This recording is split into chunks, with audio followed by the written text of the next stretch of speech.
Assalamualaikum warahmatullahi wabarakatuh.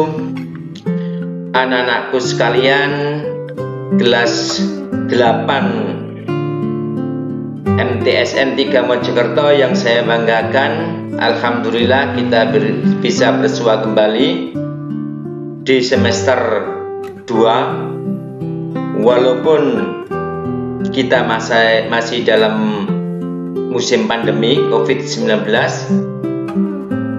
Saya berharap kalian tetap semangat untuk belajar walaupun dengan model KBM daring. Kita mohon kepada Allah Subhanahu wa ta'ala, semoga kita semua tetap diberikan kesehatan sehingga bisa melaksanakan KBM daring ini dalam keadaan sehat dan lancar. Anak-anakku yang Bapak banggakan, di semester 2 ini kita mulai mempelajari beberapa teks ya, yang harus kita kuasai. Di antaranya yang pertama adalah teks ulasan, yang merupakan bab di awal yang harus kita pelajari di semester 2 ini. Anak-anakku, insya Allah kalian sudah menerima buku pendamping ya. Setiap anak insya Allah sudah menerimanya ya. Ini adalah sebagai pengayaan buat kamu. Jadi kamu tidak cukup untuk hanya memutar video ini saja, melainkan kamu juga harus memperdalam materi tersebut ya, yang ada di dalam buku ini. Baiklah anak-anak, kita awali saja. Kita membahas tentang pengertian teks ulasan ya. Ini ada tulisan, kalian bisa memperhatikan. Teks ulasan memiliki fungsi sosial untuk memberikan analisis terhadap sebuah karya menurut pandangan pengulas atau penelaah. Jadi teks ulasan ini merupakan hal yang penting yang harus kita kuasai, karena dengan menguasai teks ulasan kita bisa menilai karya seseorang, memberikan pertimbangan-pertimbangan kelebihan dan kekurangan dari teks seseorang, sehingga orang tersebut bisa membenahi karyanya untuk bisa tampil lebih baik lagi apabila membuat karya berikutnya. Melalui teks ulasan juga pembaca termasuk kita dapat memperoleh gambaran mengenai kelebihan dan kekurangan sebuah karya. Jadi anak-anak, jika anak-anak membaca sebuah buku dengan anak-anak menguasai bagaimana cara membuat teks ulasan, anak-anak bisa ya mengetahui dengan jelas kelebihan dan kekurangan yang anak-anak baca bukunya itu tadi ya. Oke, lanjut. Definisi teks ulasan anak-anak adalah teks yang berisi penilaian terhadap suatu hasil karya seni seperti film, musik, cerpen, puisi, novel, dan teater atau drama. Jadi kalau orang membuat ulasan itu tidak sekedar membuat ulasan pada buku saja, tapi ini juga bisa dibuat untuk mengulas berbagai macam hasil karya, misalnya seni ya, bisa juga untuk film ya, musik, cerpen, ya, itu bisa kita lakukan, ya. Bahkan kita juga bisa mengulas tentang puisi, ya. Ini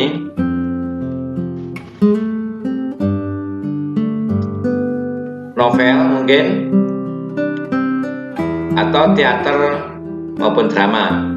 Itu semua bisa kita ulas dengan menampilkan kelebihan dan kekurangan karya tersebut. Oke, kita lanjut.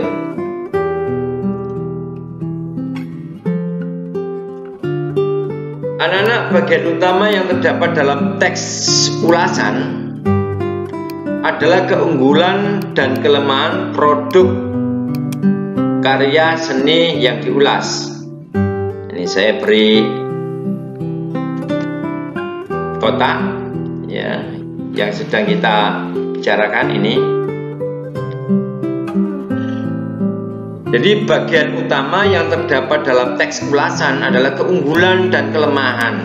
Jadi bukan satu hal, tapi dua hal. Ya, yang pertama keunggulan, kedua kelemahan. Ya. Jadi itu yang harus ada di dalam teks ulasan. Jadi keunggulan dan juga kelemahannya. Oke, kita lanjut. Agar penilaian tersebut dapat dipertanggungjawabkan, seorang pengulas harus memberikan alasan-alasan pendukung yang kuat, ya, dan meyakinkan. Salah satu dengan menunjukkan bukti tekstual dan merujuk pendapat para ahli. Jadi kalau orang memberikan ulasan, anak-anak, tidak boleh ulasan itu diberikan asal-asalan, melainkan ulasan itu harus ada dasarnya, ya. Orang memberikan sanjungan atau menyampaikan kelemahan dari karya itu, maka dia harus punya dasar mengapa teks itu dianggap kurang bagus. Jadi harus bisa dijelaskan, dan itu harus ada alasan-alasan yang kuat, ya. Tidak boleh orang menilai sesuatu itu karena subjektivitas. Jadi karena suka tidak suka saja, nggak boleh. Harus dengan dasar alasan yang kuat. Oke, kita lanjut.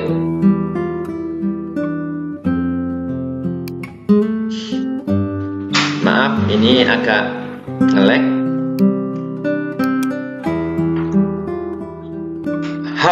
Hal yang penting dalam menceritakan kembali isi teks ulasan ini bisa kamu amati di layarmu atau di screenmu.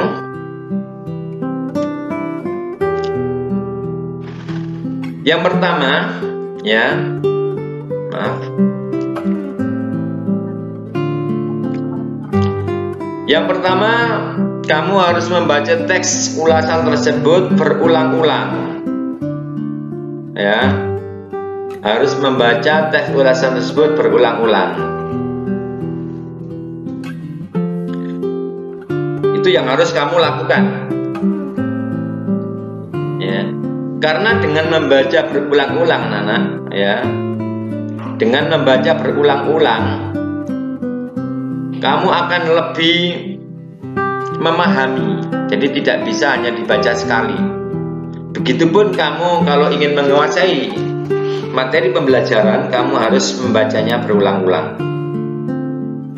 Yang kedua, kamu mencatat butir-butir pokok teks ulasan pada tiap paragraf. Jadi hal-hal yang penting, kata kunci, ya, kalimat-kalimat utama dalam setiap, ya, paragraf kamu harus mengetahuinya, maka kamu harus mencatatnya, ya. Berikut mencatat kelebihan dan kekurangan materi yang dipaparkan oleh pengulas. Jadi kamu jika sudah mencatat butir-butir pokok teks ulasan tersebut, kamu cari kelebihannya, cari kekurangannya, ya, sehingga nanti kamu benar-benar memahami betul tentang kekurangan dan kelebihannya. Yang keempat, merangkai butir-butir pokok teks ulasan menggunakan bahasa sendiri. Jadi karena ini ulasan, maka kamu harus mengungkapkan kembali melalui tulisan, ya, dengan bahasa-bahasamu sendiri. Itu hal-hal yang penting yang harus kamu lakukan untuk bisa menceritakan kembali teks ulasan. Oke, berikutnya, anak-anak, struktur teks ulasan itu meliputi judul, ya, identitas buku, orientasi, penafsiran, rangkuman, dan terakhir simpulan. Ya, coba kita bahas satu persatu. Yang pertama, judul. Jadi struktur teks ulasan yang pertama, judul. Judul teks ulasan berbeda dengan judul karya yang kita ulas. Jadi jangan samakan judul yang kamu buat sebagai teks ulasan dengan judul bacaan yang kamu baca tadi. Atau mungkin kalau kamu mengulas karya seni, juga jangan samakan dengan misalnya kamu mengulas sebuah film, jangan sampai ulasanmu, teks ulasannya judulnya sama dengan judul film tersebut. Nah, itu nggak benar, ya. Oke. Yang kedua, identitas buku. Identitas buku perlu ditulis sekadar informasi mengenai buku kepada pembaca ulasan. Jadi kamu harus mengenal identitas buku tersebut, ya, yang diulas. Itu juga dianggap hal yang penting juga. Orientasi, berisi gambaran umum sebuah karya yang diulas. Jadi kamu menguraikan secara umum dulu, ya, tentang apa yang kamu ulas. Dilanjut dengan penafsiran, berisi paparan, ya, atau pandangan penulis, pengulas terhadap karya yang diulas, ya. Itu struktur yang keempat. Berikutnya, rangkuman. Penulis merangkum karya yang diulas berdasarkan penilaian yang telah dilakukan sebelumnya. Jadi anak-anak, ini penting sekali, ya, penting sekali. Dan terakhir, hasil ulasanmu kamu tutup dengan kesimpulan, ya, atau simpulan, ya, istilahnya simpulan. Ini yang terakhir, berisi penilaian penulis terhadap kelebihan dan kekurangan karya disertai alasan bukti pendukung. Jadi itu tentang struktur teks ulasan: judul, identitas bukunya, orientasi, penafsiran, rangkumannya, terakhir simpulan.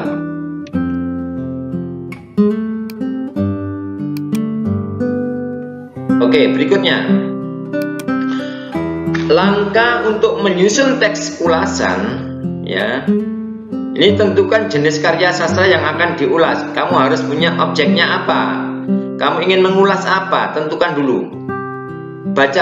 Berikutnya, bacalah karya tersebut berulang-ulang hingga paham. Nah, ini, bacalah karya tersebut berulang-ulang hingga paham, ya. Jadi yang pertama tadi, tentukan objek yang akan kamu ulas. Dilanjut dengan membaca. Dan langkah ketiga, tuliskan bagian penting dalam karya tersebut, ya. Itu terus berikutnya lagi, kamu membuat kerangka teks ulasan berdasarkan struktur teks, ya. Dilanjut lagi, kembangkan garis besar bagian itu dalam beberapa paragraf. Tuliskan pendapatmu tentang karya tersebut. Dan terakhir, jangan lupa ya, cantumkan identitas karya sastra yang diulas. Itu langkah-langkah untuk menyusun teks ulasan.